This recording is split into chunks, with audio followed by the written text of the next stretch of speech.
how to use the same WhatsApp account on two different phones. WhatsApp has a built in linked devices feature that lets you do this without creating another account. First, open WhatsApp on your main phone. Tap the three dots in the top right corner. Select Linked Devices. Now, tap Link a Device. On your second phone, download and open WhatsApp. Instead of entering your phone number, tap the three dots in the top right corner. Select Link as Companion Device. A QR code will now appear on your second phone.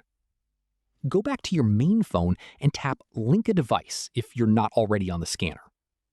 Scan the QR code displayed on your second phone.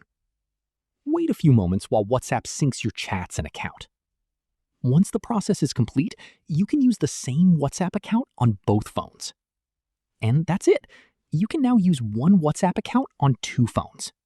If this tutorial helped you, don't forget to like this video, subscribe for more helpful tutorials, and I'll see you in the next.